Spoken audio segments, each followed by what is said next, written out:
Today I'm going to be talking about The Christians and the Fall of Rome by Edward Gibbon. Edward Gibbon was a historian and a member of Parliament, and he published a long piece of work called The History of the Decline and Fall of the Roman Empire between 1776 and 1788, and this was a small portion of it. It's a critical view of the rise and spread of the Christian religion. Gibbon talks about the 5 major causes for the rise of Christianity. The first is just the Christians' fervour to succeed. Early Christians strongly denounced paganism and just had like a hell of a lot of zeal forcing their beliefs on everybody else.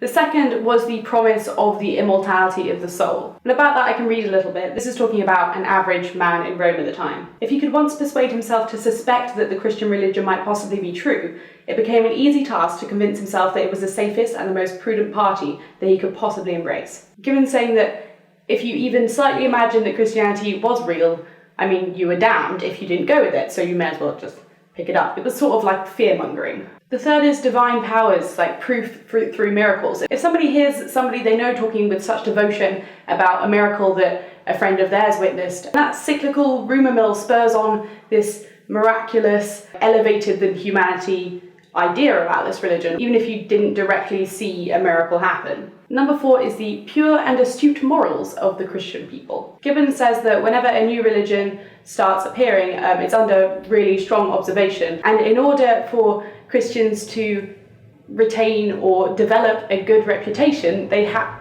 to be benevolent and good-willed and kind and have all of these moral values. It's sort of self-perpetuating because you want to see your religion put in a good light, so you act well, and then more people see that and want to join it, and then they start acting well just because of the face of the religion. Gibbon says that it's a fallacy that massive sinners come and find Christ and then become these amazing people, because actually they're forced by the rule of the religion to be good people. It doesn't mean that that caused it, if that makes sense. And his 5th reason for the rise of the Christian religion is its unity of republic. As he talks about the development of the church, it has an almost organically forming hierarchy where the leaders of each church would meet up, and then it sort of grew wider and wider, and then the leaders of those churches would meet up, and it just had a very strong, like almost political hierarchy. The well-tempered mixture of liberality and rigour, the judicious dispensation of rewards and punishments, according to the maxims of policy as well as justice,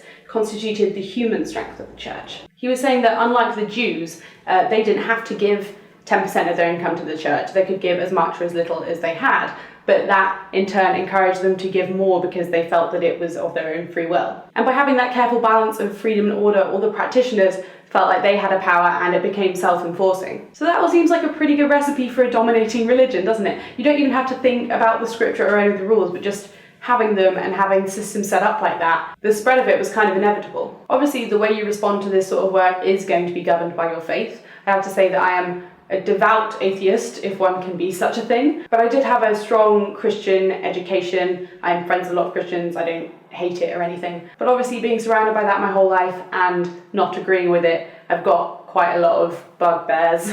Yesterday I went to a funeral, and just before that I read the part about how miracles can sort of entice people into the faith. And something the priest said there was, oh well, we all know Jesus can turn water into wine, so I'm sure they're having a right party up there.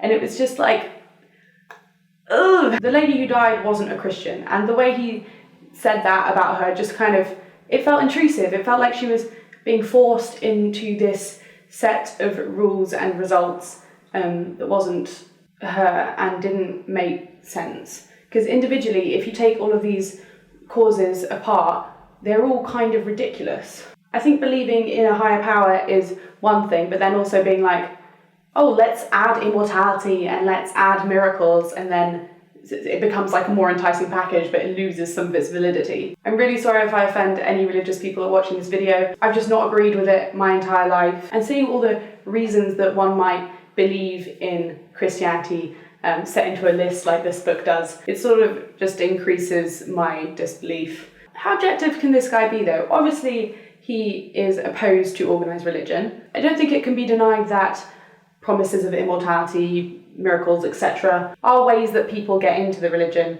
but I think a lot of his assertions are probably quite insulting to a lot of people of faith. He jumps to a lot of short conclusions about well, this thing happened, therefore everybody must agree with that. But this man was a historian. He wasn't trying to force his opinion on anybody. He was critical of the origins of the religion without damning it. I enjoyed this. I didn't disagree with anything he said, but I'm not that interested in reading about theology and history. There are things that I would rather be reading about, to be honest. Again, I want to say this is very subjective response to this book. I'm really sorry if whatever I've said has not come off well. But anyway, I hope you have enjoyed this video on The Christians in the Fall of Rome by Edward Gibbon. Next week we will be talking about Common Sense by Thomas Paine, I believe. See you then. Bye.